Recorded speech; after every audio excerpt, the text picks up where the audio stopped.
Yes, people, good morning, good afternoon, good evening to all South India students. How are you? Hope so you are good. I am also good. So today we are going to revise the head, that is income from other sources.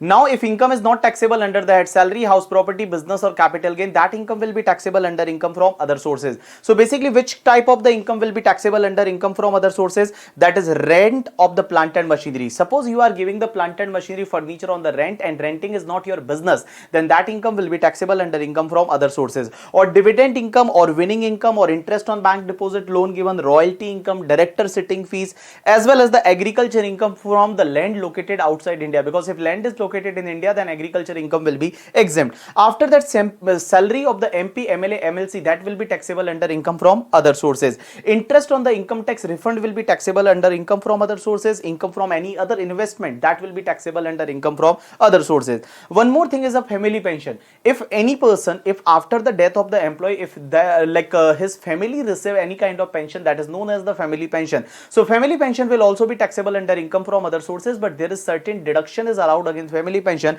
And what is the amount of deduction? 1/3 of the family pension or 15,000 per annum, whichever is lower. 1/3 of the family pension received or 15,000 per annum, whichever is lower, is a deduction. So suppose I can take an example, family pension is received is rupees 60,000. So out of 60,000, 1/3 of the 60,000 comes to the 20,000, or 15,000 lower comes to a 15,000. So 60,000 minus 15,000 means remaining 45,000 will be taxable pension. Now if you receive the late compensation on the compulsory acquisition of your property, and if you received any interest on that late compensation, that interest will be taxable under income from other sources. And guys, try to remember, on that interest you will able to get the 50% deduction also. Means suppose you received the 1 lakh rupees interest on late compensation, then only 50,000 will be taxable in the year in which it is received, whether you follow the accrual system or cash system. But this interest will be taxable only on the cash basis, means it will be taxable in the year in which it is received. Now next part is related to the taxation of gift. That is a very interesting or very important part under income from other sources. So guys, try to understand, if any gift received by employee from employer, any gift received by employee from employer on any occasion, it will be taxable under the head salary, because this is due to employee-employer relationship. Because employer will claim the deduction under the head PGBP, that gift will be taxable in hands of the employee. If he received the gift in cash, then it is fully taxable. In kind, then value is less than 5,000, then it is exempt. Otherwise, if value is a 5,000 or more, it will be taxable under the head salary. Now try to understand, any gift, any benefit, any perquisite received due to business and profession, that will be taxable under the head PGBP. So suppose if any person received any gift from creditor, debtors and all, or any supplier and all, that will be taxable under the head PGBP. After that, other gift will be taxable under income from other sources. Now under income from other sources, there is one section, that is the 56 to 10. Now this section 56 to 10 is applicable from 1st April 2017. Earlier there were one section, that is 56 to 7. 56 to 7 was applicable only for individual HUF, but now 56 to 10 from 1st April 2017, this section is applicable to all assessee. All assessee means individual, HUF, company, partnership firm, everyone. Now this section says that suppose if you received any asset as a gift, any gift you received, or asset acquired at lower consideration. Asset acquired at low consideration, there are two parts. First is, if you are covered under Mr. ID Hatla ITC. If you covered under Mr. ID Hatla ITC, in that case, this section is not applicable. Now what is the meaning of the Mr. ID Hatla ITC? M means if you received any gift on the occasion of marriage. I for from relative, R from any relative, I from under inheritance, D means in contemplation of death. After that, H means suppose if you received any gift from the hospital, this section is not applicable. T means suppose if you received this gift from or by any trust, under trust registered under section 12AA, then this section is not applicable. Suppose if you received any gift from university, this section is not applicable. L for local authority. And suppose if any private trust received gift from any individual, means individual transfer any asset to any private trust, and that trust is created exclusively for the benefit of relative of that individual, in that case also this section is not applicable. Now if any gift is received by any fund or trust or hospital or medical institution or university registered under section 1023C, then also this section is not applicable. And C means suppose if you receive any asset as a gift or at a low consideration, low consideration as per the transaction mentioned under section 47, that is in clause number 1, clause number 4, clause number 5, clause number 6, 6a and all. So clause number 1 is related to the partition of the HUF. If HUF, there is a partition of HUF and asset is distributed to member, then in case of the in hands of the member, this section is not applicable, 56(2)(10) is not applicable. After that, clause number 4 and 5 is related to the holding company to subsidiary company and subsidiary company to holding company, and after that, clause number 6 to 7 is related to the amalgamation demerger. So under amalgamation demerger, suppose if amalgamated company received any asset, or you are a shareholder of the amalgamating company and you receive the share of the amalgamated company, then section 56(2)(10) is not applicable in your hand. So all people, please pay attention. Section 56(2)(10) says that first thing, this section is applicable for all SSC, and this section is applicable from 1st April 2017. This section says that there are two parts. First is the Mr. IT Hatla ITC. Mr. IT Hatla ITC section 56(2)(10) is not applicable. M for marriage, R for relative, I for inheritance, D for in contemplation of death, H is from hospital, T for trust and local authority. And after that, if any private trust received the gift from any individual for the benefit of such individual, like relative of such individual, then this section is not applicable. And after that, HUF partition, holding subsidiary, subsidiary holding, and amalgamation demerger. Now suppose if you're not covered in the Mr. IT Hatla ITC and you are covered in the otherwise, in that case lawmaker is saying that suppose you received any money as a gift. If you received any money as a gift and total money, means in aggregate money is more than 50,000 in the year, then it is fully taxable. Now what do you mean by the aggregate? Suppose I received 20,000 from X, 20,000 from Y, 20,000 from Z and 20,000 from A. So here I am receiving 80,000, but individually 20,000. It is taxable in my hand or not? Answer is yes, it is taxable in my hand, because aggregate is more than 50,000, total 80,000. So total 80,000 will be taxable in my hand. So first part, suppose if you received any money under the gift and aggregate money is more than 50,000, it is fully taxable. Suppose if you receive the movable asset, but guys here movable asset covered only 9 assets, that is shared security, jewelry, drawing, painting, sculpture, archaeological collection, any other work of art and bullion. What I am saying that shared security, jewelry, drawing, painting, sculpture, archaeological collection, any other work of art and bullion. What I am saying that shared security, jewelry, drawing, painting, sculpture, archaeological collection, any other work of art and bullion.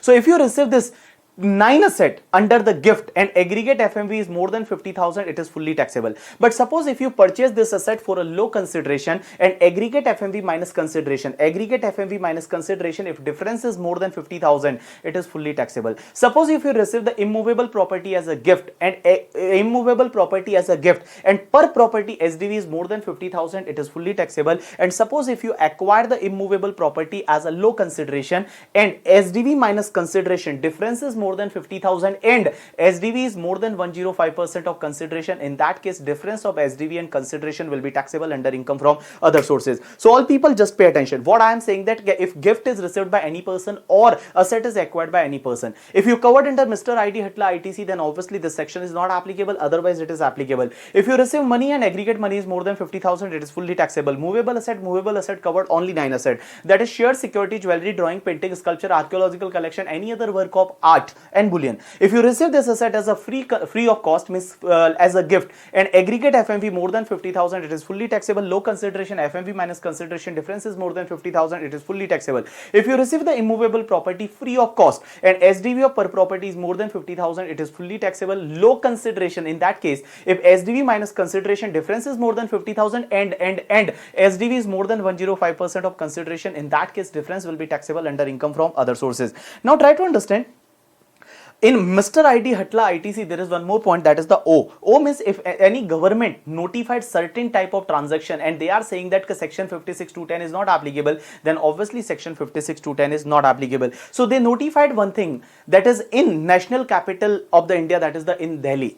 In Delhi, you know that before election, like Arvind Kejriwal as well as Modi ji promised that we are going to authorize the unauthorized colony. So if any person resident of the unauthorized colony and he received the land building or land and building in unauthorized colony from government and now it is authorized, so it is not taxable under section 56(2)(10). So simply you have to remember that this point is already given in your like RTP also or statutory update for the November 2020 examination. They are saying that in unauthorized colony, if any person resident of that unauthorized colony receive the like land building building or land and building from the government under the unauthorization to the authorized colony, in that case it is not taxable under 56 to 10. You got my point or not? Yes. Now try to understand, under income from other sources, section 56 to 10 covered only 10 asset. 10 asset means 9 asset is a shared security, jewelry, drawing, painting, sculpture, archaeological collection, any other work of art and bullion, as well as the like your immovable property. Any other asset you received under gift, section 56 to 10 is not applicable. So suppose if you receive a car or bike or wristwatch in your gift, then section 56 to 10 is not applicable. Now question is that what is the meaning of relative? So here meaning of relative means assessee. For assessee, suppose assessee is an individual, then who will be the relative of individual? Brother, sister and their spouse. After that, individual spouse and spouse, brother, sister and their spouse. And after that, assessee is mother, father, brother, sister and their spouse, assessee lineal ascendant and their spouse. After that, assessee is spouse, mother, father.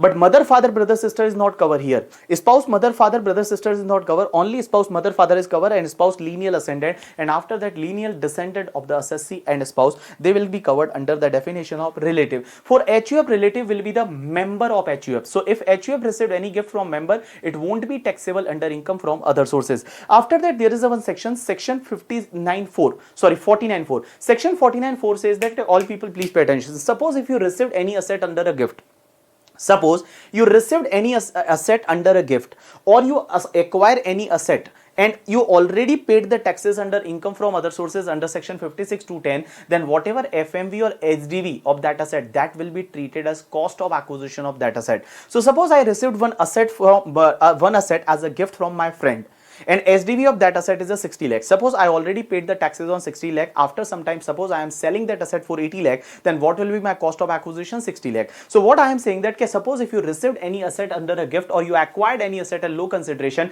and you already paid taxes under income from other sources on that SDV or FMV, then that SDV FMV will be treated as your cost of acquisition as per section 56, as per section 49.4. Now section 56 to 10 is applicable only if the asset received by you or acquired by you, that is basically a capital asset. If it is a stock in trade, then section 56 to 10 is not applicable. You got my point or not? Yes. Now after that, there is one section, that is the section 43CA. 43CA is basically business section. This section says that suppose if any person is engaged in the real estate business, in simple word, if any person is a builder or real estate business and immovable property is his stock in trade, and if we transfer that immovable property and sale consideration is less than stamp duty value, and that stamp duty value is more than 105% of sale consideration, in that case that stamp duty value will be treated as the full value of consideration for the purpose of computing your business income. Now question is that on which date you will take the SDV. SDV is basically considered under section 50C also, 56 to 10 also, and 43CA also.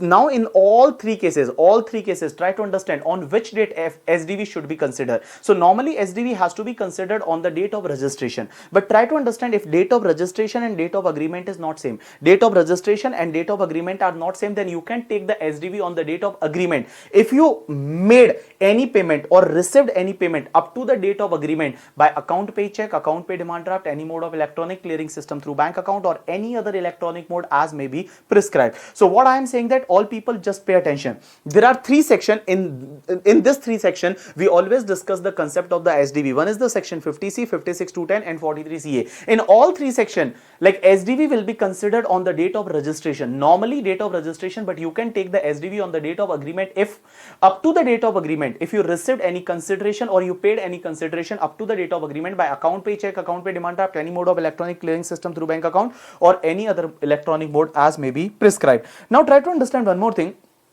Like sir, in 43CA and 56 to 10 also, if assessee is not satisfied with the SDV, then his case may be transferred to valuation officer or not. Answer is yes. If you are not satisfied with the SDV, you may request to the assessing officer may transfer your case to the valuation officer. If valuation officer increase the SDV value, then just ignore that. But valuation officer decrease the value, then whatever value of valuation officer, that will be treated as your full value of consideration. After that, there is one section, that is a section 56 to 7B. 56 to 7B, normally we in practical life we know this section by the angel tax. You heard about the angel tax? So section 56 to 7B is saying that suppose if any closely held company means unlisted company, suppose if any closely held company issue share to the resident shareholder, means issue share to the resident shareholder on the premium, and issue price is more than fair market value, in that case whatever issue price minus fair market value, that difference will be taxable in hands of that company under income from other sources. So all people just pay attention. Section 5627B is saying that, section 5627B is saying that if any closely held company issues shares to the resident person, and if share is issued on the premium and issue price is more than fair market value, in that case issue price minus fair market value, that difference will be taxable under income from other sources. But guys, this section is not applicable if share is issued by the venture capital undertaking to the venture capital company or venture capital fund or any specified fund, or if any person is notified by government on that particular person this section is not applicable, then obviously this section is not applicable. Government notified through one notification some startup, this section is not applicable, and they provide some condition if this conditions are satisfied, then this section is not applicable to the startup. And first condition is that a startup paid up share capital and security premium should not be more than 25 crore. Paid up share capital and security premium of that particular startup should not be more than 25 crore. And but in that 25 crore, whatever share issued to the non-resident or venture capital company, venture capital fund or any specified company, in that case that issue price will not be included while calculating the 25 crore. And after that there are lots of conditions related to that, like that startup should not invest in any building and all, that startup should not be invest in any like share and security, that startup should not give any loan and advances, that startup should not purchase any motor vehicle and all. So there are certain conditions, just you have to read that condition, and after that you will able to understand that particular part. All people please pay attention. Next section is section 56 to 11. Now section 56 to 11 says that suppose if any person received any compensation in the termination or modification of terms and condition of employment, and he is not receiving that compensation from his employer. Suppose if any person received the compensation from employer or like would be employer or your past employer, in that case it will be taxable under the head salary, because you received any compensation from employer. Now it will be taxable under income from salary. But suppose if you received any compensation from any other person and that person is not your employer, then that compensation will be taxable under income from other sources. This is the section 56 to 11. But if you received anything from your employer, means your future employer or your past employer, that will be treated as profit in lieu of salary, and that will be taxable under the head salary only. But suppose if you received any compensation from non-employer organization, then that will be taxable under income from other sources. You got my point or not? Yes. Now we are going to start with the next topic is related to the taxation of dividend and deemed dividend. First part, there are three type of the company. One is the Indian company, one is the foreign company, and one is the domestic company. What do you mean by Indian company? Indian company is a company which is incorporated in India. Foreign company is a company which is incorporated outside India. What do you mean by the domestic company? So guys, try to understand, all Indian companies are domestic company. All Indian companies are domestic company. Foreign company will also be treated as domestic company if that foreign company made the prescribed arrangement for dividend distribution in India. So if foreign company made the prescribed arrangement for dividend distribution in India, then foreign company will also be treated as domestic company, So in simple word, I can say that like all Indian company are domestic company, but all domestic company are not Indian company, because domestic company also include the foreign company. Foreign company made the prescribed arrangement for dividend distribution in India. Now try to understand, dividend will be taxable in hands of shareholder or not. So guys, try to understand, if you received any dividend from domestic company, then it is totally exempt under section 1034, but subject to section 115 BBDA. If dividend is more than 10 lakh, then it will be taxable at the rate 10%. Otherwise, dividend from domestic company will be totally exempt. But suppose if you receive the dividend from foreign company, then it will be taxable. So foreign company, if you received any dividend from foreign company, then it will be taxable under income from other sources at a normal tax rate. Means foreign company dividend will be taxable under income from other sources at a normal tax rate. Suppose if you receive dividend, if you are an individual and you receive dividend from foreign company, that will be taxable at normal tax rate. Suppose partnership firm is received, then that dividend will be taxable at the rate 30%. Suppose any Indian company received the dividend from foreign company, then normally it will be taxable at 25% or 30%. But guys, try to understand, there is one section, that is the 115 BBD. Now this section says that if any Indian company hold 26% or more equity share capital of foreign company, all people just pay attention. Any Indian company, this section is applicable only to Indian company. Any Indian company hold 26% or more equity shareholding of foreign company, and if that Indian company receive the dividend from foreign company, then that dividend will not be taxable at the rate 25% or 30%. That dividend will be taxable at the rate 15%. That dividend will be taxable at the rate 15%, but guys, try to understand that gross dividend will be taxable. Here gross dividend means whatever expenditure related to dividend, that won't be allowed as deduction. Suppose if any Indian company, that is example is a Tata Limited, and they are having one foreign subsidiary company in which they are holding suppose 30% shareholding, so Jaguar. So suppose they receive the 100 crore dividend from the Jaguar and they spend the 10 lakh for dividend collection charges. What amount of dividend will be taxable? 90 crore or 100 crore? Right answer is 100 crore. Means whatever dividend they receive, against that dividend any expenditure is not allowed against that dividend. You got my point or not? Yes. Now try to understand section 1150 subsection 1. This section says that any domestic company declared, distribute or paid any dividend. In that case, the domestic company is required to pay the dividend distribution tax at the rate 15%. Now try to understand always that domestic company have to add the 12% surcharge and 4% health and education cess, and gross up concept is also applicable. So whenever domestic company distribute, declare or paid any dividend, they have to pay the DDT. DDT rate is a 15% plus 12% plus 4%, and gross up concept is also apply. Gross up concept means whatever dividend amount, just divide by 85, multiply by 100, that will be your gross dividend. On that gross dividend, apply the 15%, add the 12% and add the 4%. So in one word, I can say that your effective rate of dividend will be the 20.55% is a dividend distribution tax. Now try to understand.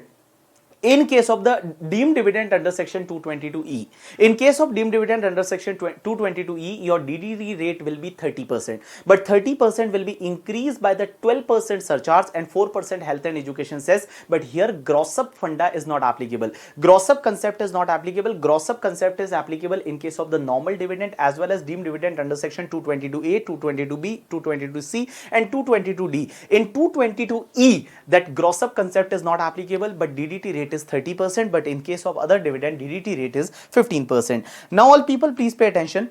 Section 1150 subsection 1a is saying that suppose if any company distribute or distribute the dividend and they also receive the dividend from subsidiary company. They also receive the dividend from subsidiary company. Subsidiary company means any domestic company, basically in a subsidiary domestic company in which they are holding the more than 50% of the equity shareholding. Any domestic subsidiary company or any foreign subsidiary company. Subsidiary company means more than 50% of the equity shareholding. Then only it is known as the subsidiary company. We can take one example. Suppose in India there is a one company name is a Tata Limited. Tata Limited is having one subsidiary, that is the Titan Limited, and in Titan suppose Tata Limited is holding 55% equity share capital. So whatever dividend received from Titan Limited, that will be reduced while distributing the dividend. So suppose I can take one example. Tata Limited is distributing 100 crore dividend in the current year and they receive the 50 crore from the Titan Limited. So only on the remaining 50 crore, Tata Limited is required to pay the dividend distribution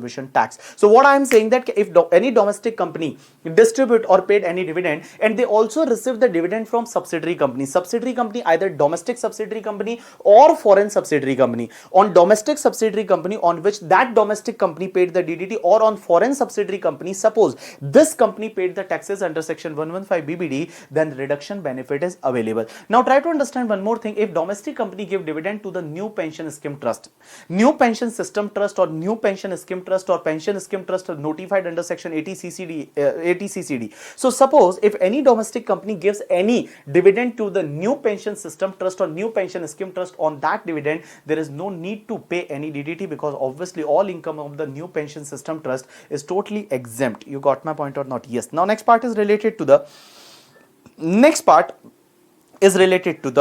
there is one section on 1150 only. There is one section. This section is saying that when any company is located in IFSC, and that company earn income wholly in the convertible foreign currency, and they distribute or paid any dividend on or after 1/4/2017 out of the profit earned on or after 1/4/2017, then there is no concept of DDT, means DDT is not applicable. There is no need to pay DDT, as well as that dividend will be exempt in hands of shareholder also. So what I am saying that if any company is located in the IFSC, that is the International Financial Service Center, and they are earning income wholly in the convertible foreign exchange, and they are distributing dividend on or after 1/4/2017 out of the profit earned on or after 1/4/2017, in that case DDT is not applicable and that dividend is exempt in hands of the shareholder also. After that there is a concept of the 11501B, that is the gross up. So gross up concept is applicable on all kind of the dividend except 222E. On 222E deemed dividend, gross up concept is not applicable, but if domestic company gives gives any other dividend like normal dividend or preferential dividend or interim dividend or deemed dividend under section 222A, 222B, 222C and 222D, then gross up concept is applicable. First take the dividend, divide by 85, multiply by 100. Dividend divide by 85, multiply by 100, and after that take the 15% rate plus 12% surcharge and plus 4% health and education cess. You will get the DDT amount. Now section 115P says that the company is required to pay the dividend distribution tax to government within 14 days from the date of the dividend declared, distributed or paid, whichever is earlier. So from the date on which dividend is declared, distributed or paid, whichever is earlier, from that date in 14 days they have to pay the tax to the government. Suppose if they not paid that tax to the government within that particular time, then from 15th day they are required to pay the interest at the rate 1% per month or part of the month on that tax amount. And section 115Q is saying that assessee will be treated as assessee in default. So suppose they fails to pay the DDT to government, then they will be treated as assessee in default, and if any person is treated as assessee in default, then penalty under section 221 and interest under section 220 is applicable. Now next section is 115BBD. Now this section says that suppose if any person that is the resident person, if any resident person received dividend from domestic company, if any resident person received dividend from domestic company and in the whole year, suppose if you receive the dividend that is more than 10 lakh, your total dividend is more than 10 lakh, then in excess of 10 lakh, in excess dividend, you are required to pay tax at the rate 10%. So what I am saying that if any resident person received dividend from domestic company, and if you receive the dividend more than 10 lakh in the previous year, then in excess of 10 lakh, you are required to pay tax at the rate 10%. But guys, try to understand this section is not applicable if any non-resident received the dividend. Second, any domestic company received the dividend. Third, any trust or any institution notified under section 12AA or 1023C, if they receive the dividend, then this particular section is not applicable. You got my point or not? Yes. So what I am saying that if any resident person received dividend from domestic company and this dividend include deemed dividend also under section 222A, B, C and D, not E, 222A, B, C and D and other dividend, if you receive the dividend and that aggregate dividend is more than 10 lakh, then in excess of 10 lakh that will be taxable at the rate 10%. But this section is not applicable to the non-resident person, this section is not applicable to the domestic company, this section is not applicable to the trust as well as the educational institution or hospital notified under section 1023C. You got my point or not? Yes. Now next part is related to the deemed dividend. Deemed dividend is basically, this is not a dividend, but we will treat that as a dividend. Now deemed dividend is having the various clauses, that is 222A, B, C, D and E. Now section 222A says that if any company distribute the asset to the shareholder, if any company distribute the asset to the shareholder, then it will be treated as deemed dividend to the extent accumulated profit of the company, whether capitalized or not. Accumulated profit of the company, whether capitalized or not. Here accumulated profit of the company means reserve and surplus of that company. Suppose reserve and surplus of that company is a 10 lakh and company is distributing asset of the 15 lakh. In that case 10 lakh will be treated as deemed dividend and company is required to pay DDT under section 1150 at the rate 15%.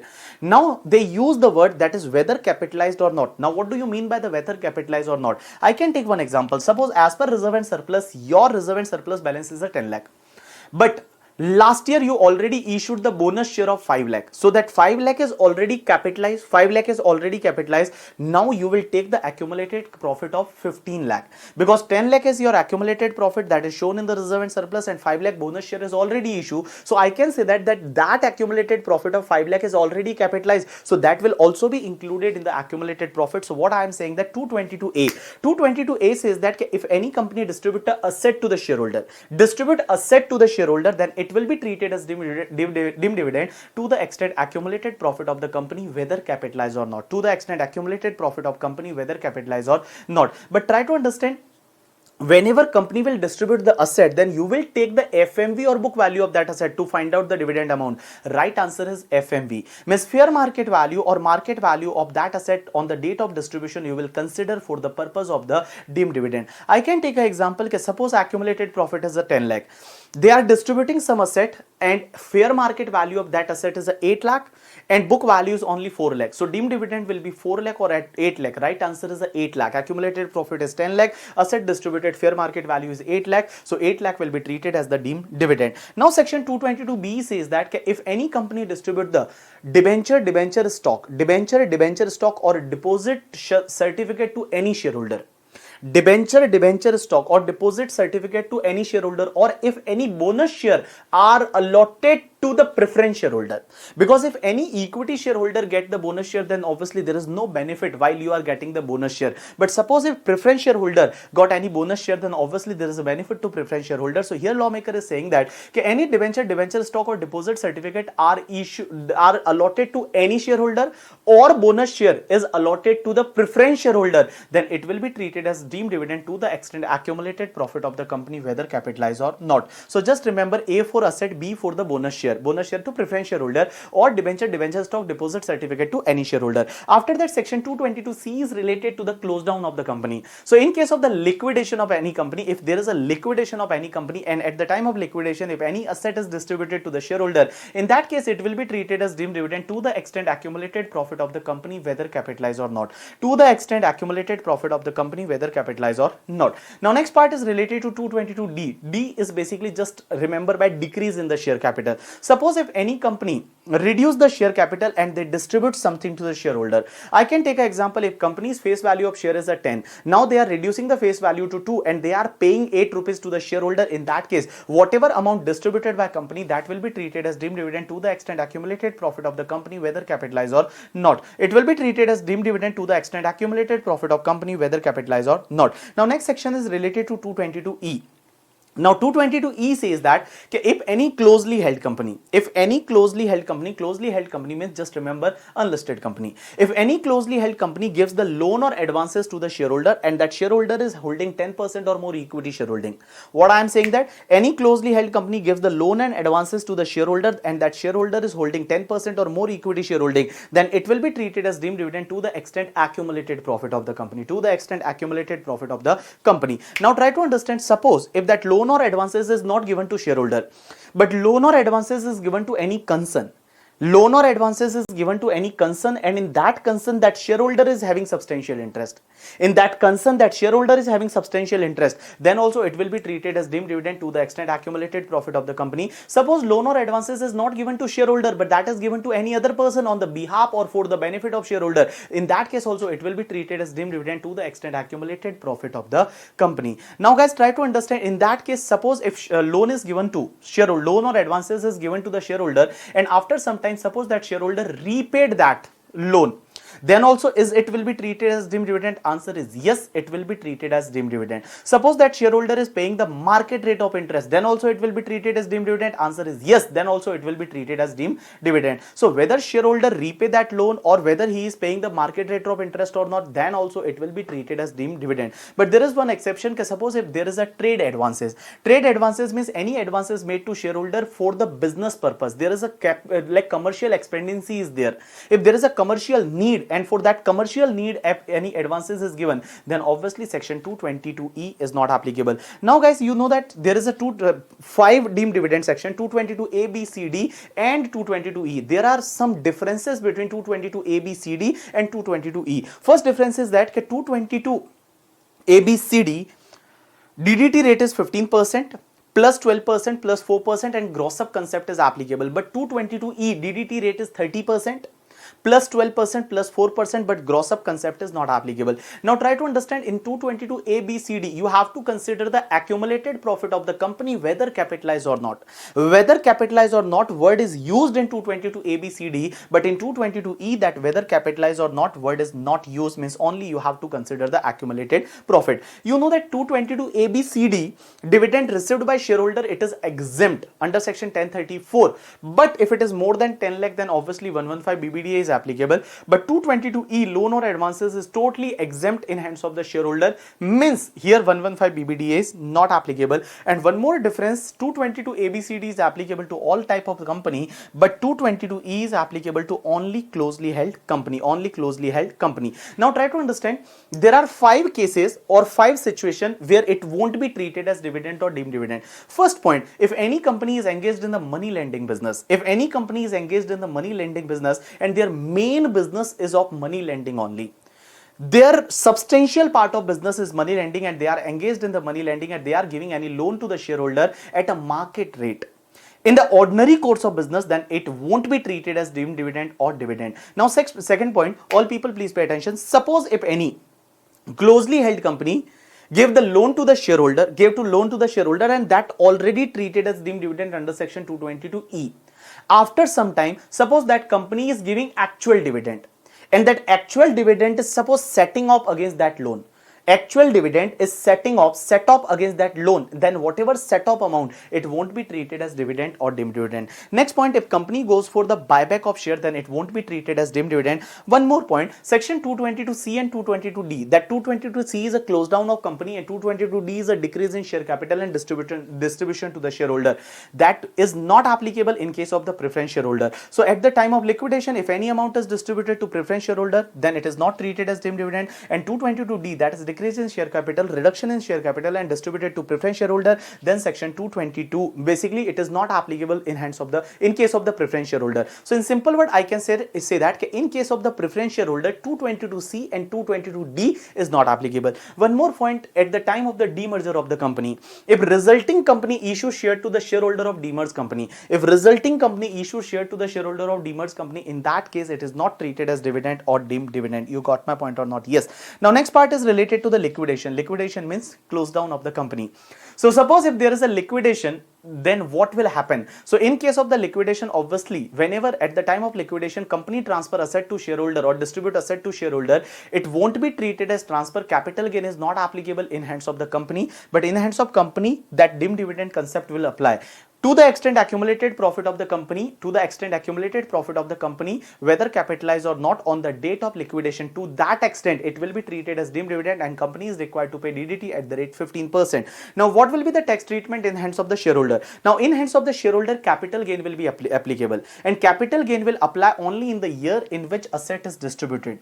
Capital gain is applicable only in the year in which asset is distributed. So suppose shareholder received the asset in current year, then in current year capital gain is applicable. Now question is that what will be the full value of consideration? So full value of consideration will be whatever asset received, FMV of that asset, and whatever cash received, just take cash of that asset. So total minus whatever deemed dividend under section 222C. If already amount taxable as a deemed dividend under section 222C, just reduce that amount and remaining will be the full value of consideration for the shareholder, and whatever cost of shareholder, and balance will be balance will be the capital gain, that is the long term or short term capital gain for the shareholder. You got my point or not? Yes. Now try to understand, all people. Capital gain will be applicable in the year in which asset is distributed to shareholder. So suppose if asset is received by shareholder in current year, then capital gain is applicable in current year. But period of holding of the shares, you will consider only till the date on which company goes into the liquidation. Means whatever period of holding after the date of liquidation will not be considered for the purpose of computation of capital gain on shares. Now try to understand, if any asset is received by shareholder on the liquidation and after some time suppose that shareholder transfer that asset, then what will be the cost of acquisition of that asset? So cost of acquisition of that asset will be the fair market value on the date of the distribution. So whatever fair market value that was considered while computing the full value of consideration, that fair market value will be treated as your cost of acquisition of that asset. You got my point or not? Yes. Now next part.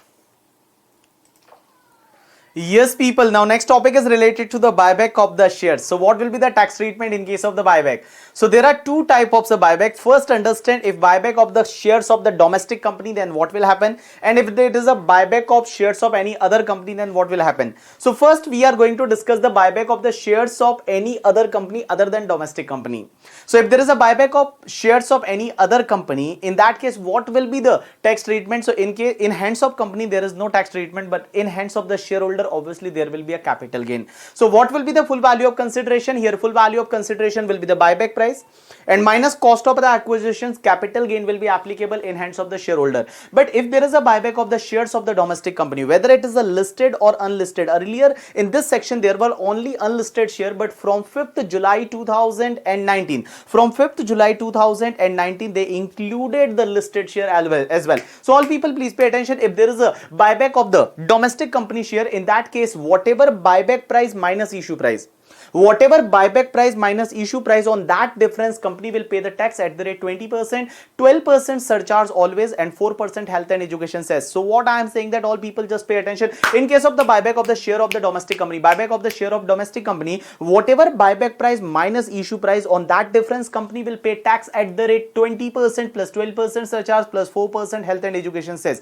Now question is that in hands of shareholder is capital gain will be applicable? Answer is no. In hands of shareholder now it is exempt totally due to the section 1034A. So 1034A, in hands of shareholder it is totally exempt, and company will pay the income distribution tax under section 115QA at the rate the 23.296% on the difference between buyback price and issue price. Now try to understand this. In this section they covered the listed share only from the 5th July 2019. On or after 5th July 2019, if there is a domestic company listed share is buyback, in that case this particular provision of 115QA applicable. Now question is that suppose buyback announcement was already made earlier 5th July.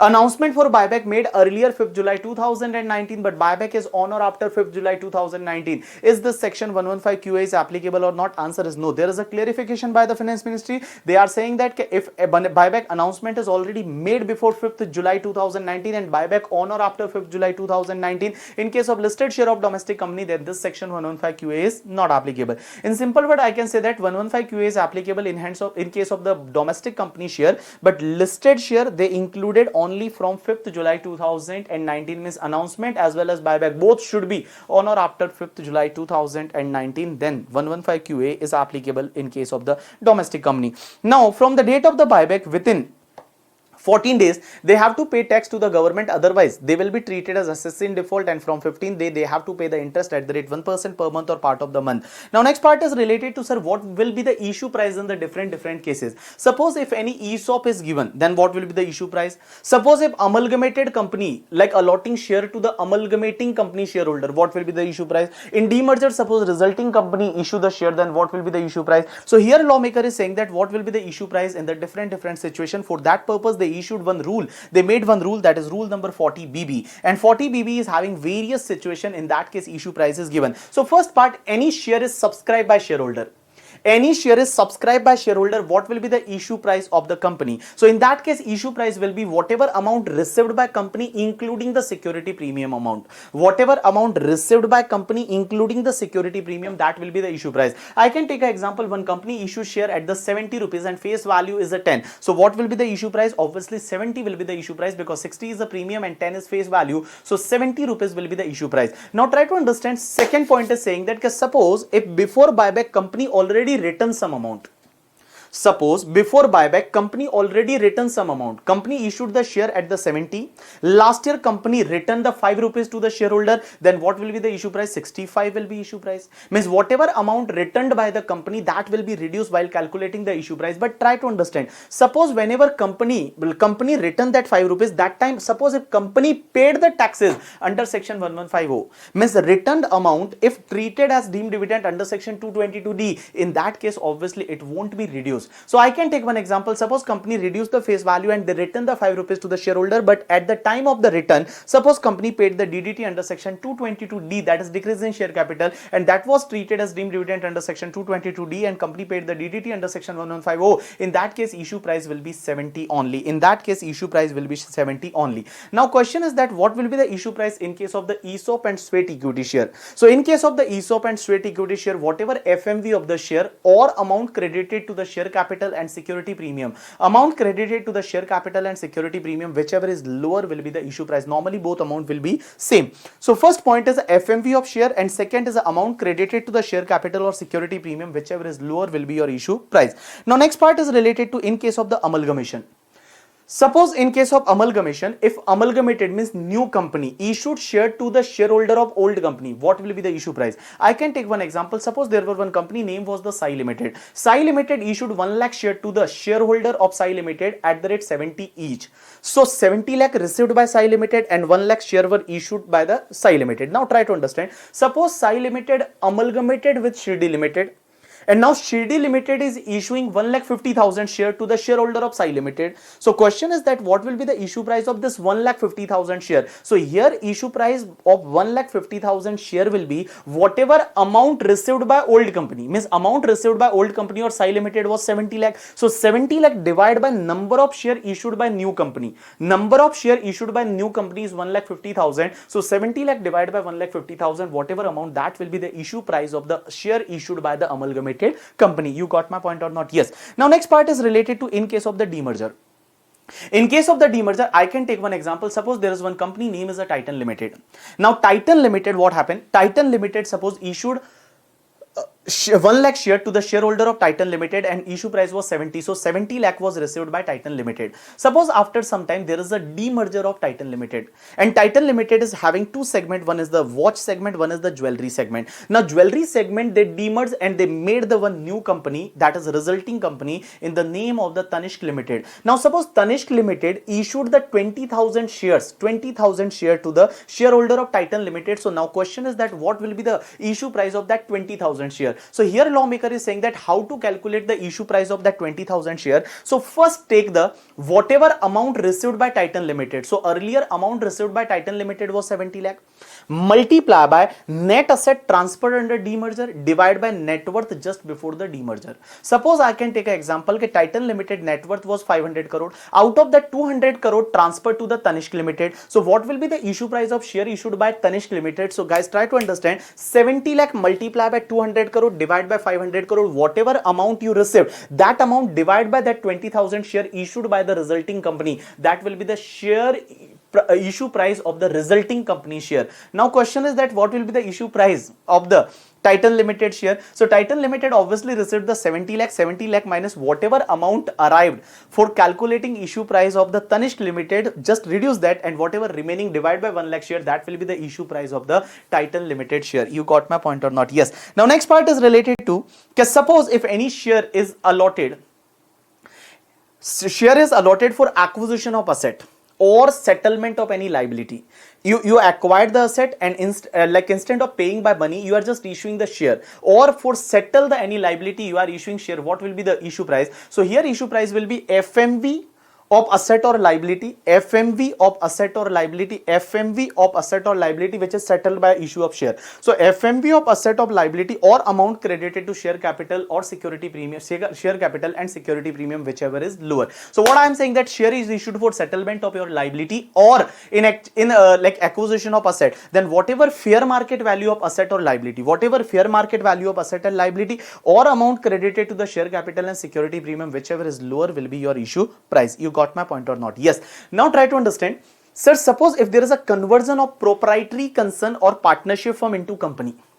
If there is a conversion of proprietary concern or partnership firm into the company, and now company will issue the share to the proprietor or partners. So now question is that what will be the issue price of the share issued by company to the partners or proprietor? So here you have to calculate the issue price. Just take the balance sheet on the date of conversion of that proprietary concern or partnership firm.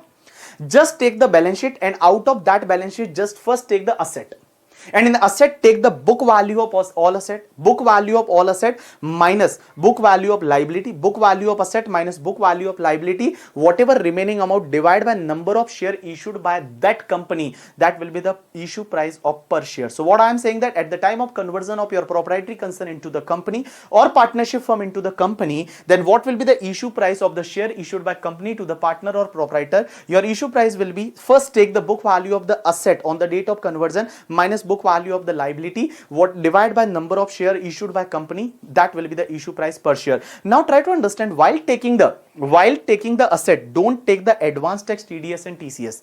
Don't take the advanced tax TDS and TCS, as well as the unamortized amount of the deferred expenditure also should be ignored. So while taking the asset, don't take the advanced tax TDS, TCS as well as unamortized amount of the deferred expenditure. And in case of the liability also, you have to ignore the capital balance, reserve and surplus, provision for taxation, and uncertain liability provision. So provision for meeting uncertain liability or contingent liability, that you have to ignore. Now try to understand what I am saying, that like you have to ignore the TDS, TCS, advance tax. But suppose if there is an actual income tax refund, then you have to consider under the asset. You got my point or not? Yes. Now next part is related to what will be the issue price in case of bonus share. So in case of bonus share, obviously your issue price will be nil.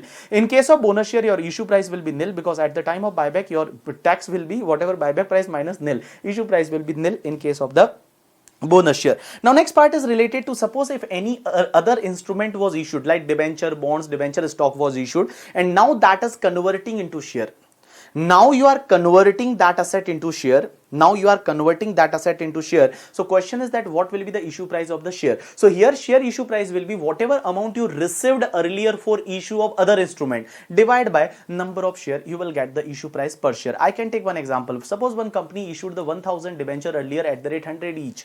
Now they received the 1 lakh rupees. After some time they convert that 1000 debenture into like 10,000 share. So now what will be the issue price of 10,000 share? Whatever amount they received, that is 1 lakh, divided by number of share, that will be issue price. Now next part is related to, suppose if company is going to buy back share from dematerialized form. Buyback share from dematerialized form is demat share they are going to buy back. So now question is that how they will find out the issue price. So just you have to follow the FIFO method, means whatever share issued first that share you are going to buy back. So just you have to take the FIFO method, and after that in case of any other case, your issue price will be the fair market value of the share. So whatever fair market value of share, that will be the issue price. Now taxation of income of UTI and mutual fund units. So there is a one section 115R. This section is saying that suppose any mutual fund company or UTI only specified company, they distribute any income to the share unit holder, then they have to pay the tax like a dividend distribution tax. It is an income distribution tax. They have to pay the income distribution tax. Now what will be the income distribution tax? Try to understand. Suppose they are distributed to any foreign company or non-resident. They distributed to any foreign company or non-resident on the infrastructure debt fund, then they have to pay tax at the rate 5%. Suppose they are distributing on the equity oriented mutual fund unit, then tax rate is a 10%. Suppose they are distributing to any shareholder, like individual or HUF shareholder on any mutual fund or UTI scheme, then 25% tax. And in case of if like income is distributed to any person other than individual and HUF, then 30% is tax rate. So all people please pay attention. It is like a dividend distribution tax. Any mutual fund company or UTI specified company, whenever they distribute income to the unit holder, then they have to pay the income distribution tax to the shareholder. They have to pay the income distribution tax to the government. Now what is the income distribution tax rate under section 115R? First, if they are paying to the non-resident or foreign company on the infrastructure debt fund, tax rate is 5%. On equity oriented mutual fund, tax rate is 10%. On any other fund to individual HUF, tax rate is 25%. On any other fund to any person other than individual HUF, in that case tax rate is 30%. Now also this rate will be increased by 12% surcharge and 4% health and education cess. And here also gross up concept is applicable. Now question is that whatever income received from UTI or mutual fund by the unit holder, it will be taxable in hands of unit holder? Answer is no. In hands of unit holder, it is totally exempt. In hands of unit holder, it is totally exempt. In hands of unit holder, it is totally exempt. In hands of unit holder, it is totally exempt. Now next part is related to, they are saying that this section is not applicable if any mutual fund is located in the IFSC and they distribute income on or after 1st day of September 2019, then this particular section is not applicable, means that new mutual fund company is not required to pay dividend income distribution tax if all the unit held by the non-resident. So they are saying that all specified fund means a mutual fund. So mutual fund if distribute on or after 1st day of September 2019 and that mutual fund derive whole its income in the foreign currency and they are located in the IFSC, and in that case there is no need to pay any income distribution tax. Now question is that what do you mean by equity oriented mutual fund? So here equity oriented mutual fund means any mutual fund company, whatever investable fund, out of that investable fund, if 65% or more invested in the listed equity share of domestic company, if 65% or more invested in the listed equity share of domestic company, listed equity share of domestic company, listed equity share of domestic company, that fund will be known as the equity oriented fund. That fund will be known as the equity oriented fund. And second point, suppose if any one fund is invested in the another fund, and that is 90% or more of investable fund, and that other fund invested in the 90% or more in the listed equity share of domestic company, in that case that fund will be treated as the equity oriented mutual fund. You got my point or not? Yes. Now next section or next topic is related to the political party. So political party income is basically exempt under section 13A. Now 13A is saying that obviously salary income is not possible for political party. Second is house property income, capital gain and IFOs. House property, capital gain and IFOs income is totally exempt for political party if political party satisfied some condition. But for business income, obviously business income is taxable for political party. Now what is the condition? First condition for political party, they should maintain the books of accounts and document. They should maintain the books of accounts and document. They should maintain the books of accounts and document. Second condition is that audit is mandatory for political party. They should require to audit their books of accounts from a chartered accountant. Third point is that suppose a political party received any donation, that is voluntarily contribution, and that donation is more than 20,000. If that donation is more than 20,000, in that case that political party required to maintain the record related to the donor. Means they are required to maintain record related to donor other than electoral electoral bond. Suppose they received any donation more than 20,000, in that case they are required to maintain the record related to the donor, but other than by way of the electoral bond. And next condition is that suppose a political party received any donation more than 2,000, more than rupees 2,000, then that donation should be received by the account pay check, account pay demand draft, any mode of electronic clearing system through bank account, or any other electronic mode as may be prescribed. We already discussed the any other mode may be prescribed in the capital gain topic. Any other mode may be prescribed is a NEFT, RTGS, IMPS, debit card, credit card, BHIM and UPI. That is the any other mode as may be prescribed. After that, now try to understand all people. Whenever you make the donation to political party, then you will get the deduction under section. 80 GGB or JGC. For Indian company, section GGB is applicable. For other person, GGC is applicable. 100% deduction is available, but there is a condition that deduction under section 80 GGB and GGC is available only if donation is made by any mode other than cash. Now next topic is the electoral trust. Now this section is saying that section 13B says that whatever electoral trust received the donation in current year, that will be exempt if they distribute 95% or more of donations received in current year or whatever accumulated from earlier year. For that 95% or more if distributed to political party in current year, in that case whatever donation they received in current year, that is totally exempt. Under section 13B. Now try to understand. Whenever you will make the donation to political party or electoral trust, you are going to get the deduction under section 80 GGB or GGC. Now next part is related to that electoral trust should not receive any donation in cash. Means electoral trust should be received or donation in the account pay check, account pay demand draft and all only. Now electoral trust can receive only donation from the Indian resident person. Means they cannot receive donation from any citizen who is not a any citizen outside India. Means in simple word I can say that if that person is not an Indian citizen, they cannot receive any donation, or they cannot receive donation from any other electoral trust. They cannot receive from the donation from government company, as well as they cannot receive donation from any foreign source. You got my point or not? Yes. Now next topic is related to taxation of firm and LLP. Now question is that sir, in income tax is there is any difference between firm and LLP? Answer is no. In income tax, firm and LLP both are taxable at the rate 30% only. In income tax, firm and LLP both are taxable at the rate 30%. Is surcharge is applicable? Answer is yes. Surcharge is applicable at the rate 12% if their total income is more than 1 crore. If total income is more than 1 crore, then surcharge is applicable at the rate 12%. Health and education cess is applicable at the rate 4%. Health and education cess is applicable at the rate 4% and tax rate is 30% for the partnership firm.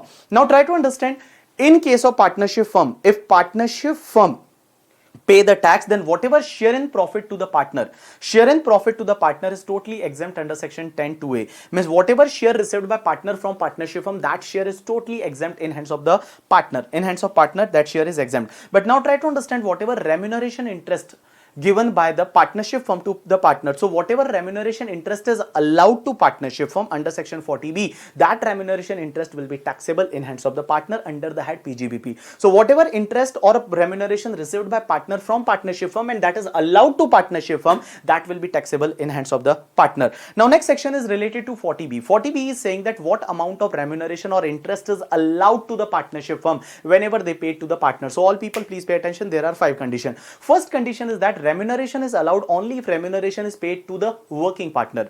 If remuneration is given to the sleeping partner, then remuneration is not allowed. Remuneration is allowed only if remuneration is paid to the working partner. Working partner should be individual only, and any individual can be a working partner in more than one firm. I am a working partner in the 3 firm. Is it possible? Answer is yes. So what I am saying that all people just pay attention. First condition, remuneration is given to the working partner, it is allowed. Remuneration given to sleeping partner, it is not allowed. And working partner can be an individual only, and individual can be a working partner in more than one firm also. No problem at all. Now next part is related to remuneration and interest allowed only if it is authorized by partnership deed. Remuneration and interest is allowed only if it is authorized by partnership deed. Only if it is authorized by partnership deed. Here authorized means it should be like if interest and remuneration should be mentioned in the deed. Remuneration and interest should be mentioned in the deed, then only it is allowed as deduction. Now try to understand, remuneration and interest will be allowed only if it is provided prospectively.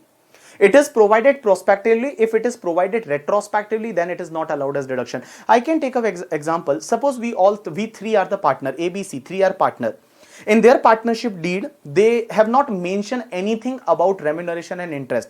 Today in the month of the October, suppose they are going to amend the deed and they are providing remuneration interest from 1st April 2019 or 1st April 2020. Is it allowed? Answer is no, it is not allowed. Whatever, suppose if they are amending deed from today, so whatever remuneration interest provided on or after today, that will be allowed, but retrospective is not allowed.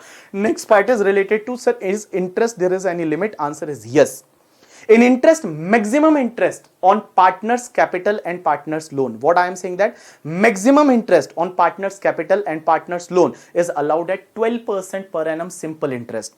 12% per annum simple interest. 12% per annum simple interest. 12% per annum simple interest rate interest is allowed. Now try to understand one more thing. Remuneration, what is the limits? For remuneration, there is a limit that remuneration is allowable on the basis of the book profit. First, you have to calculate the book profit. Now, what do you mean by the book profit? Book profit means calculate the PGBP income but just before remuneration. Take the PGBP income but just before the remuneration, that is called your book profit. On book profit, first 3 lakh book profit will be multiplied by 90% or 1,50,000, whichever is higher, and whatever balance book profit, that will be multiplied by the 60%. That is called your allowable remuneration amount. That is called your allowable remuneration amount. So what is the allowable remuneration amount? All people just pay attention. Book profit, first take the 3 lakh book profit. It will be book profit multiplied by 90% or 1,50,000, whichever is higher, and balance book profit will be multiplied by 60%. That is called your allowable remuneration. Suppose your actual remuneration is less than allowable remuneration, then total actual remuneration will be allowed. But suppose your actual remuneration is more than allowable remuneration, in that case whatever allowable remuneration, that will be allowed under section 40B. Now guys, try to understand, in case of the book loss also remuneration is allowed 1,50,000. In case of the book loss also remuneration is allowed 1,50,000. You got my point or not? Yes. Now next part is related to, all people just pay attention, while calculating the book profit, just remember one thing. They are saying that you have to calculate the book profit by section 28 to 44. Means book profit means PGBP income as per section 28 to 44. It means if there is any unabsorbed depreciation of earlier year, because unabsorbed depreciation is governed by section 32(2). So you have to reduce that unabsorbed depreciation. So what I am saying that book profit means just calculate the current year PGBP income.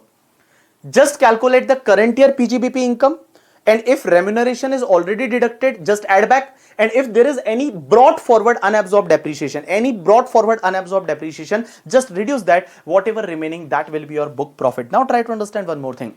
Sir, suppose if any person is a partner in partnership firm on the individual capacity, If any person is a partner in partnership firm on individual capacity and he is receiving interest on representative capacity, in that case section 40B limit, that 12% limit is not applicable on that interest. What I am saying that, suppose if any person is a partner in partnership firm on individual capacity and he is receiving interest, this is only applicable for interest. He received interest on representative capacity, on that interest the section 40B limit is not applicable, means even if it is more than 12% it will be allowed as deduction. Second point, if any person is a partner in a partnership firm, any person is a partner in a partnership firm on representative capacity, but he received the interest on individual capacity, then also section 40B limit of 12% is not applicable. Even more interest will be allowed as deduction. Means in simple word I can say that 40B limit is applicable only if the person is a partner in partnership firm on individual capacity and received interest on individual capacity, and or he is a partner in partnership firm on representative capacity and he received the interest on representative capacity, then only this section is applicable, otherwise this section is not applicable. You got my point or not? Yes. Now try to understand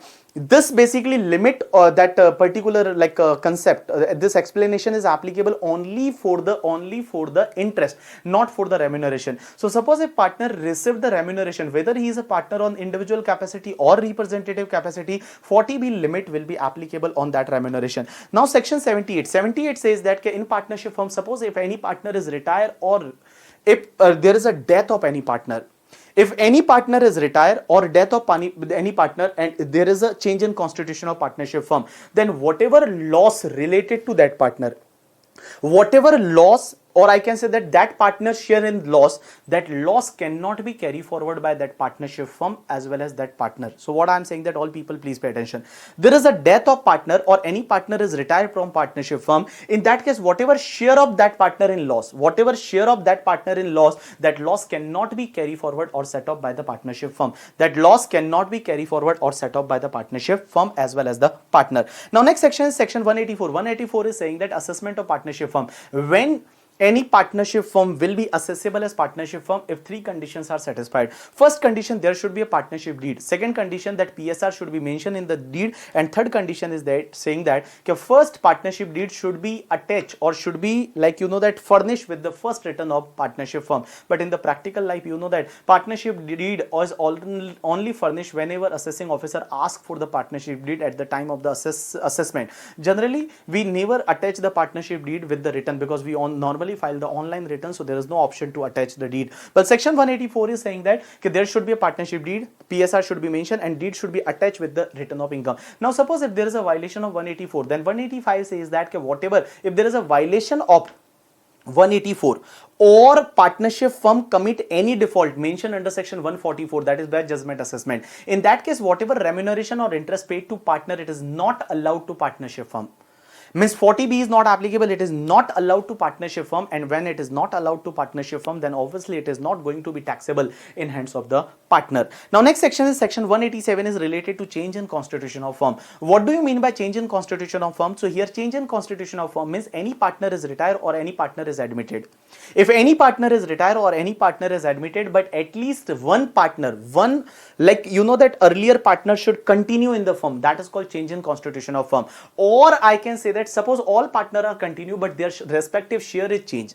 Respective shares is changed, that is also called is your change in constitution of firm. Now what is the meaning of succession of firm? If any case is not fall under change in constitution, that will be treated as a succession. Suppose ABC partnership firm is now become the DEF, means all partner retired, all three new partner are came, that is called succession of firm. Now try to understand, in case of the succession of firm, there will be a two return of income for that year. One is for successor and one is for predecessor. But in case of the change in constitution of firm, there will be only one return. Now next section is section 188A. 188A is saying that joint and several liability of the partner. If any person is a partner in a partnership firm on any particular date, then for that year liability, that partner is a jointly and severally liable. I can take one example. Suppose ABC are doing the business in the partnership from last 20 years. Suppose I was partner for the current year, and after that in current year I was partner for only 10 days. After that I retired from that partnership firm. So current year liability is I am liable. Answer is yes, I am liable. Last 20 year liability, only 3 were liable. I am not liable for last 20 years liability.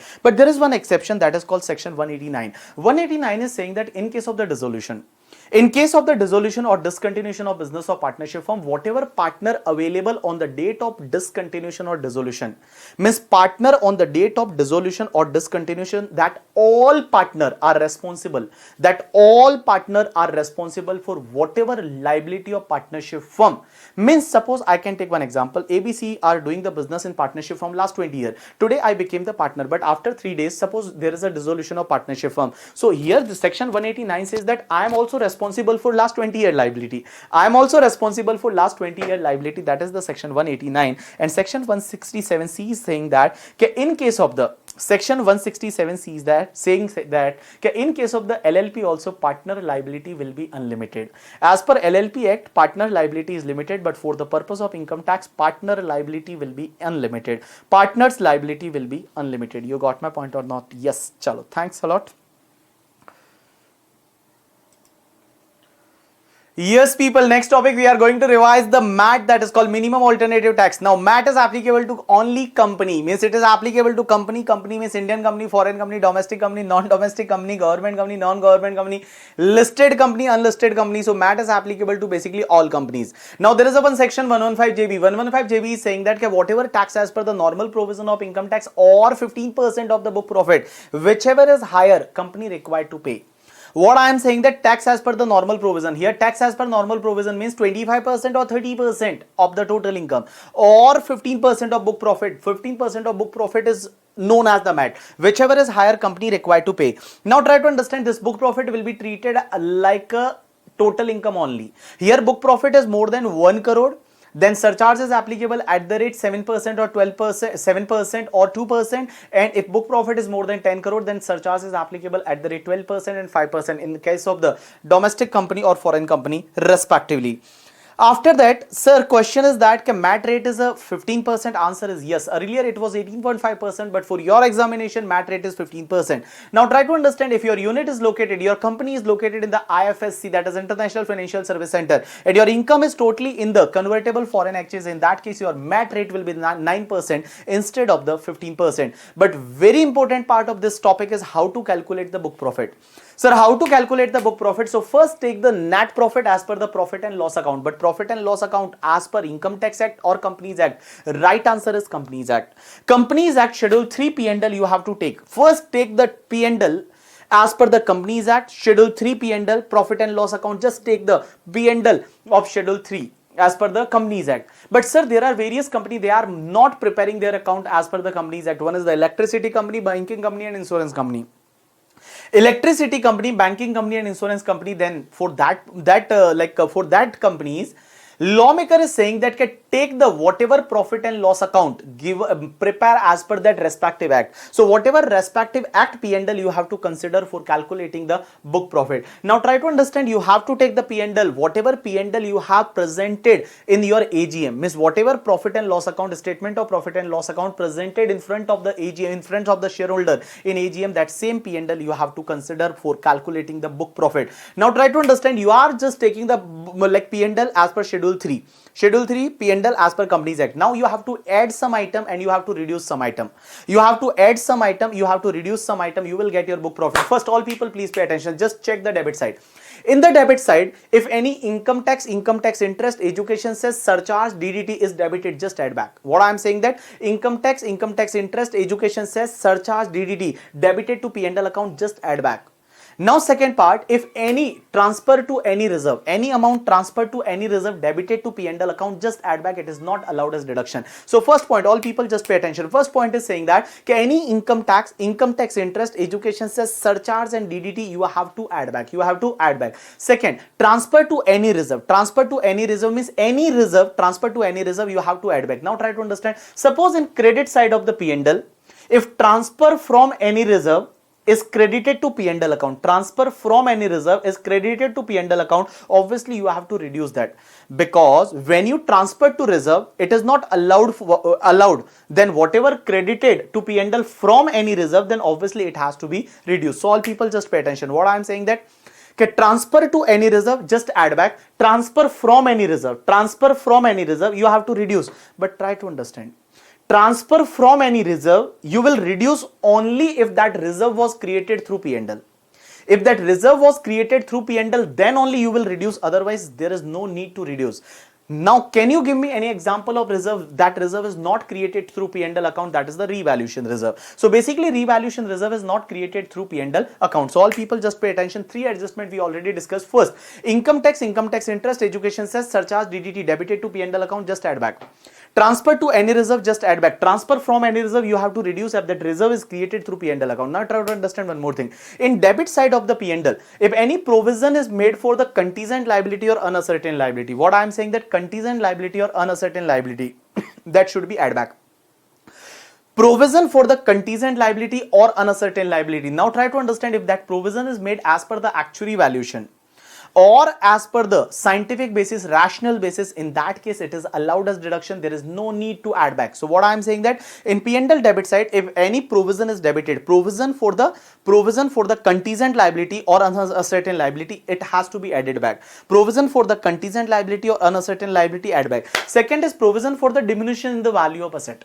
So in the debit side of the P&L, if there is a provision for the diminution in the value of asset, just add back. Now in the P&L credit side, if any income is credited and that income is exempt under section 10, 11, 12, what I am saying that income is exempt under section 10, 11, 12, just reduce that. Any expenditure related to that income is debited to P&L account, just add back. Any expenditure related to that income debited to P&L account, just add back. Now try to understand if any dividend is paid or proposed is debited to P&L account, just add back. Next point, if any loss of subsidiary company is debited to P&L account, just you have to add back. Loss of subsidiary company debited to P&L account, you have to add back. Now next part, depreciation.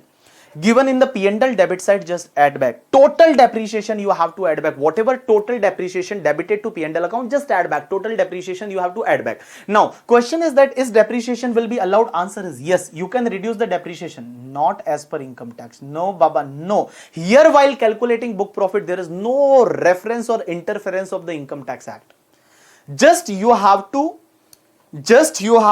making some adjustment. You are making some adjustment in the P&L as per Companies Act only. There is no interference of the income tax and all. So all people just pay attention. What I am saying that okay, whatever depreciation debited to P&L account, total depreciation add back.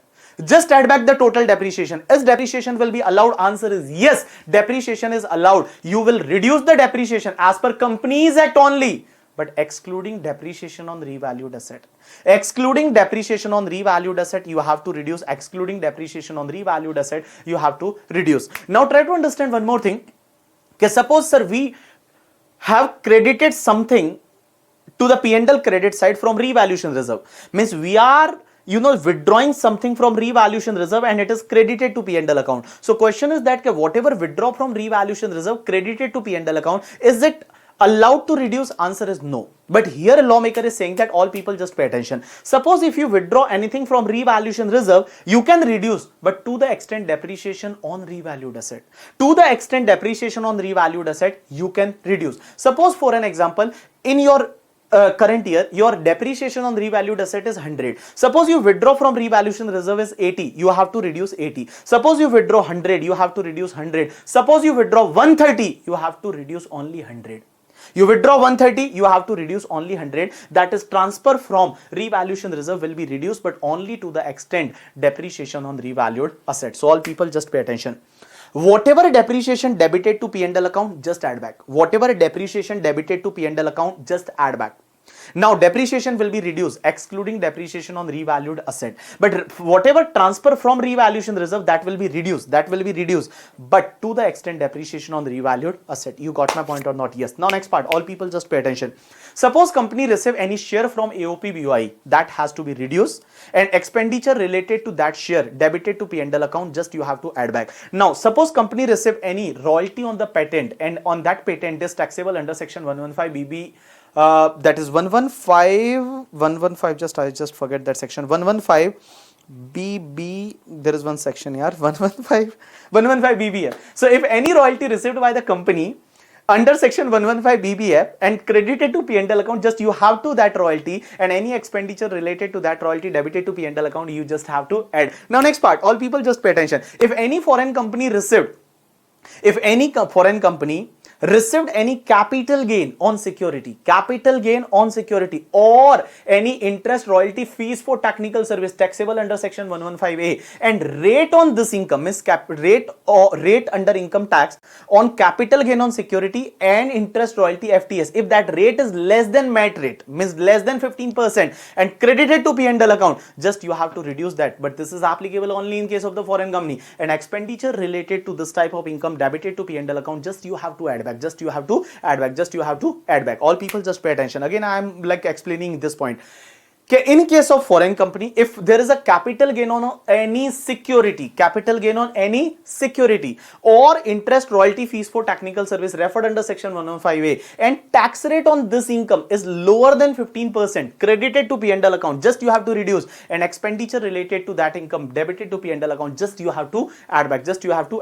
If deferred tax debited to P&L account, just add back, and credited to P&L account, just you have to reduce. Any sick industrial company profit will be reduced. Sick industrial company means a company, in that company cases, if your accumulated losses is more than net worth, that is called sick industrial company. So in case of sick industrial company, obviously MAT is not applicable, so you just have to reduce the profit of that particular company. Now try to understand, lawmaker is saying that whatever your accumulated losses, means brought forward losses or unabsorbed depreciation, whichever is lower, you can reduce.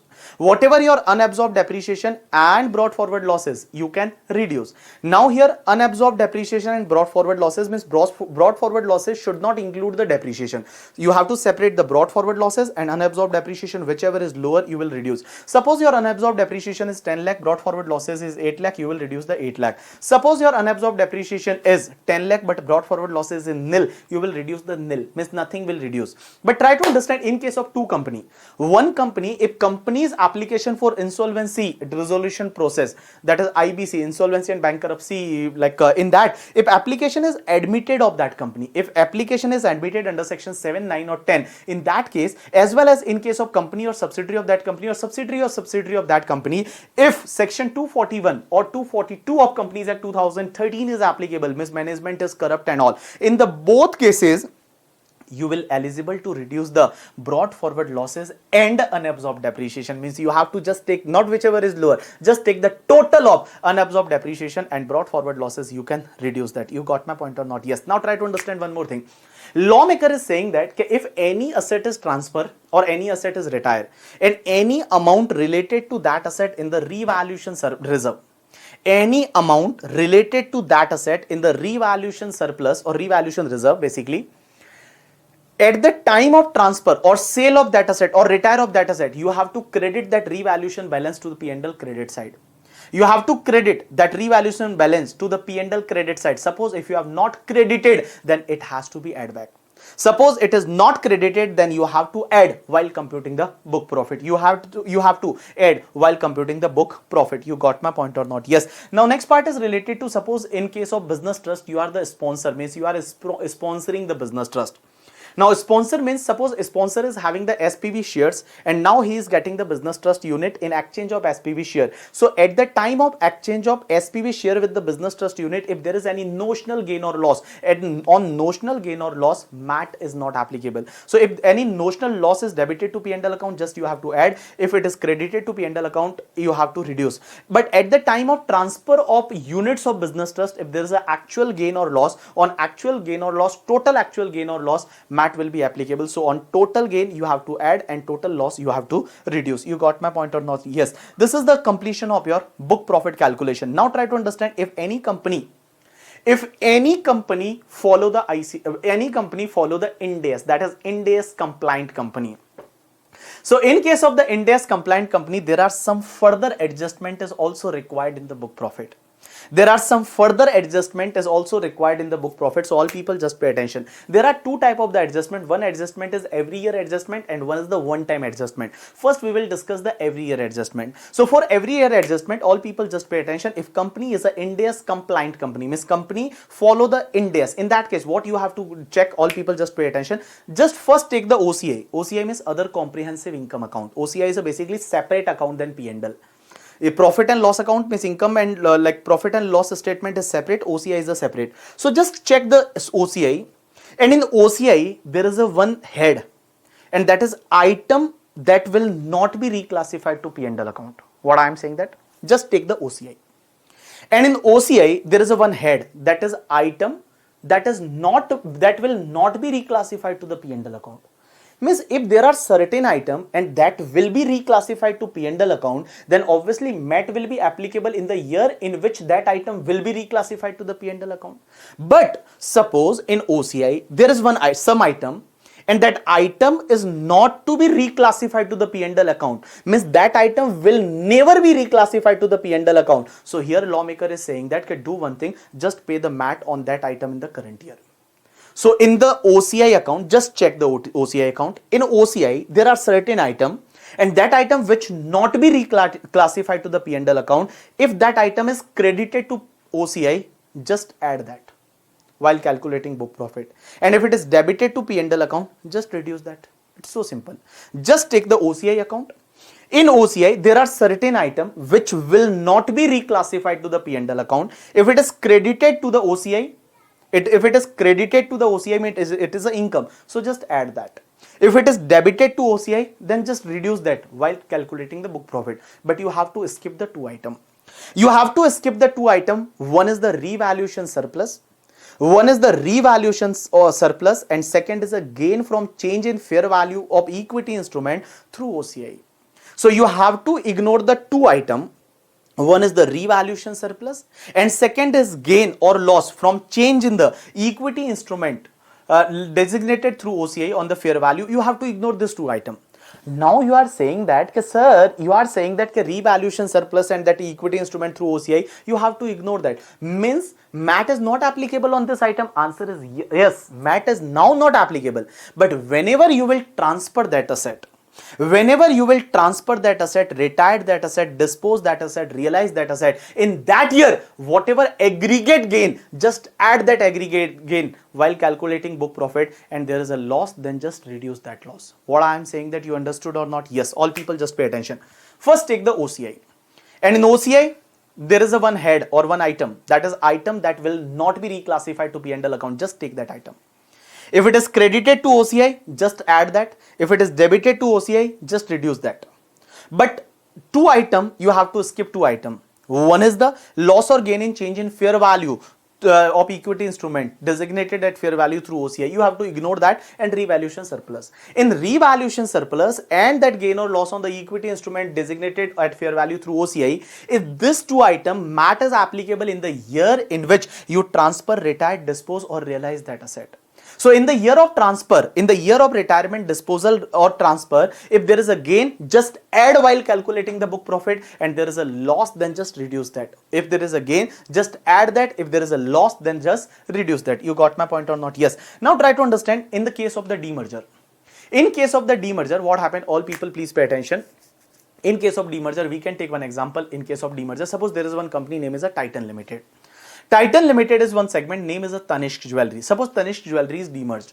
And at the time of demerger, book value of Titan asset was 200 crore. But as per India's compliant, suppose on that date fair market value was 250 crore. So as per the India's 10 Appendix A, you have to recognize the 50 crore as a profit. Because in FR or in account, you always say that it is treated as non-cash asset distributed to shareholder. It is treated as distribution of non-cash asset to shareholder. Demerger is treated as distribution of non-cash asset to the shareholder. So as per the FR, obviously that 50 crore profit you will recognize to P&L credit side.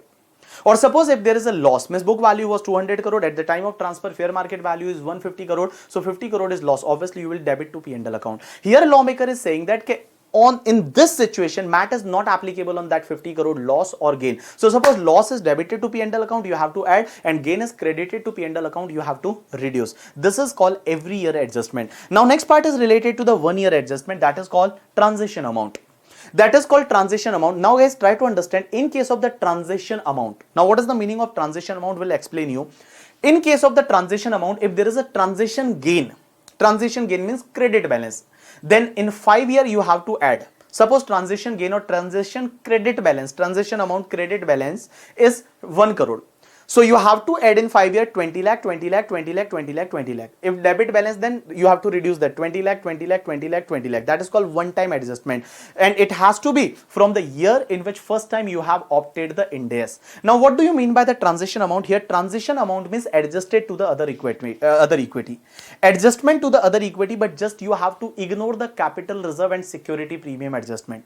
You have to ignore the capital reserve and security premium adjustment. Here, I also mentioned that equity component of compounding financial instrument, just ignore that. Just ignore that equity component of compounding financial instrument, just you have to ignore that. So what I am saying that what do you mean by the transition amount? All people just pay attention.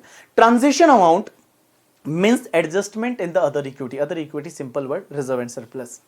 Now, from other equity, you have to ignore the adjustment related to capital reserve as well as the security premium reserve. And also you have to ignore the adjustment related to the 5 item. First, if any adjustment related to any item of the OCI and which will be reclassified to the P&L account, you have to ignore. Second is revaluation surplus, you have to ignore. Third is the loss or gain related to the equity instrument designated at fair value through OCI, you have to ignore. One is the adjustment related to the property, plant and equipment or intangible asset recorded at fair value deemed cost in accordance with the paragraph D5 or D7 of Ind AS 101, you have to ignore. And adjustment related to investment in subsidiary or joint venture or associate recorded at fair value as deemed cost, you have to ignore that. And last, if any cumulative translation difference related to foreign operation, you have to ignore that for taking the transition amount. So guys, all people please pay attention. Transition amount means adjustment in other equity other than capital reserve and security premium. Other than capital reserve and security premium. But guys, you have to ignore the 5 item also. Adjustment related to OCI item which will be reclassified to P&L, just ignore that. Revaluation surplus, ignore that. Fair value of equity instrument, just ignore that. And next part, if there is a PP or intangible asset recorded at fair value, fair value as deemed cost as per the Ind AS 101, that you have to ignore that. And last, investment in the subsidiary or joint venture and all, adjustment related to that, you have to ignore that. Now question is that is MAT is not applicable on this item? Guys, on this item MAT will be applicable in the year in which that asset is retired, sold, discarded or like a demolished or whatever. In that year MAT will be applicable. And first item, that item is related to that item will be reclassified to P&L. In that case, on that adjustment, MAT will be applicable in the year in which you will reclassify that item to the P&L. And in the last case, that is the foreign operation, in the year of disposal of foreign operation, MAT is applicable. You got my point or not? Yes.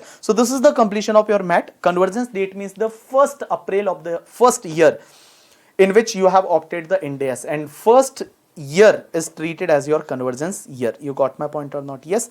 Now next part is related to the, sir, question is that, sir, is MAT, what is the meaning of the MAT credit?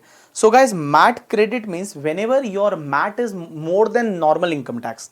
If your MAT is more than the normal income tax, then you will get the MAT credit. Now whatever MAT credit you can carry forward for the 15 years, but MAT credit will be utilized only in the year in which your normal income tax is higher than MAT. And to the extent MAT, normal income tax is higher than MAT, in that case whatever difference, that difference you can set off against the MAT credit. You got my point or not? Yes. Now try to understand, MAT is not applicable if company opted section 115BAA or BAB.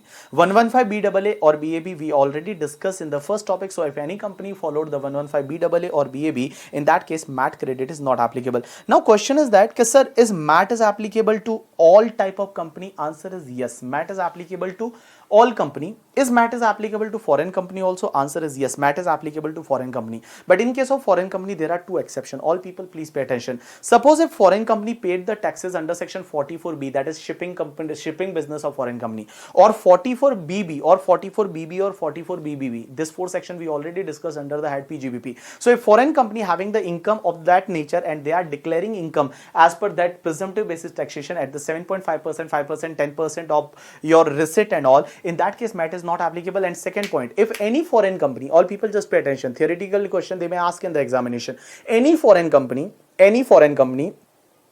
is a resident of foreign company, any foreign company is a resident of foreign country, and with that foreign country India have the DTAA, means India is having DTAA with that particular foreign country, and that foreign company is don't have any PE in India, foreign company is don't have any PE, that is permanent establishment in India, in that case on that company MAT is not applicable. And second point, if foreign company is resident of any foreign country with which India don't have any DDAA, but that company is not required any registration as per companies law in India, in that case MAT is not applicable to that foreign company also. You got my point or not? Yes. So this is your completion of your MAT topic. This is completion of your MAT topic. Now next topic is a AMT.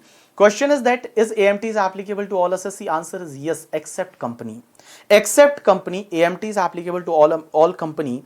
Sorry, AMT is applicable to all SSC except company. AMT is applicable to all SSC except company. Now, AMT charging section is 115JC. 115JC is saying that whatever tax as per normal provision or adjusted total income multiply by 18.5%. Guys, here it's 18.5% only. In MAT rate is 15%, but here it is 18.5% only. So 18.5% of adjusted total income, whichever is higher, like SSC is required to pay. Now try to understand how to calculate the ATI, that is adjusted total income. So for calculation of adjusted total income, it's very simple. Just take the net taxable income, that is called total income as per normal provision, means as per the Income Tax Act. Just take the total income, and that total income will be increased by 3 deductions. Suppose if you claim 35 AD deduction, just add back. Suppose if you claim 10 AA deduction, just add back. And suppose if you claim any deduction in respect of income from 80 IA to 80 RRB, just add back except 80P. And when they are disallowing here 35 AD deduction, then just you have to reduce that depreciation allowable if section 35 AD is not there.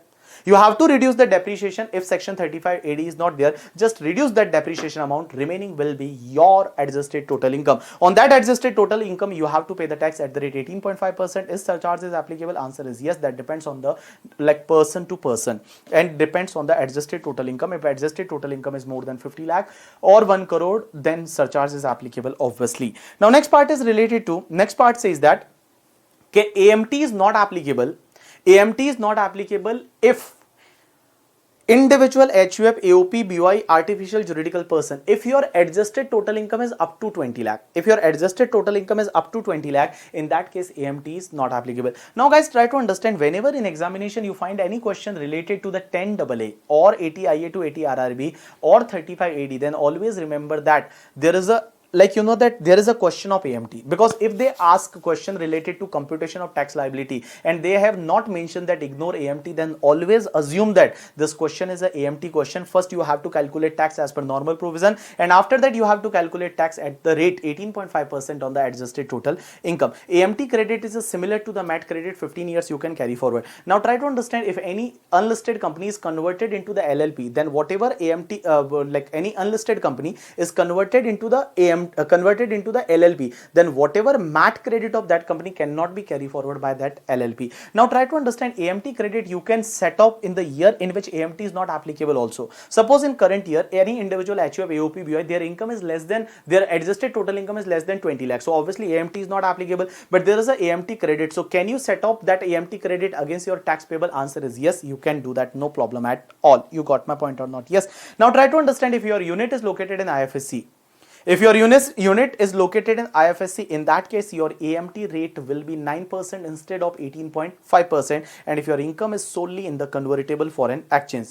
Now cooperative society you have to do at your home. Now next topic is related to deduction under section 10AA. 10AA is related to the SEZ unit. So SEZ unit section 10AA is saying that suppose if any SSC engaged in the manufacturing business or software production business, means manufacturing of software, or they are engaged in the manufacturing business, in manufacturing of any article or things, then deduction is allowed under section 10AA. Now this deduction is allowed for 15 years. For first 5 year of operation, 100% of export profit. Next 5 year of operation, 50% of export profit, and next 5 years of operation, 50% of export profit or amount credited to the SEZ reinvestment reserve account. So next, like 0 to 5, 100% of export profit. Next 6 to 10 is 50% of export profit, and 11 to 15 will be your 50% of export profit or amount credited to the SEZ reinvestment reserve, whichever is lower will be your deduction. Now what do you mean by the export profit? So here export profit means whatever PGBP income of the unit located in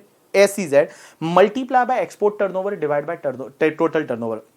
what I am saying that PGBP income of unit located in SEZ multiply by export turnover divided by total turnover. But try to understand, export turnover will include only that turnover which is realized or recovered in India up to within 6 months from the end of the previous year in convertible foreign currency. So suppose I can take an example, we have made the export of 20 crore, but out of that only 15 crore is recovered within 6 months after the date of the like completion of previous year, like till 30th September. Suppose they received only 80 crore, then export turnover will be considered as 80 crore only, but in total turnover you will include total 100 crore. Now try to understand, if you have started any account outside India with the permission of RBI and amount is deposited in that particular account, then it is assumed that it is that money is bring into the India within the time prescribed, that is 6 months from the end of the previous year. Now try to understand that time limit is 6 months from the end of the previous year, and if it is enhanced by the RBI, if RBI permit the more time, then obviously here also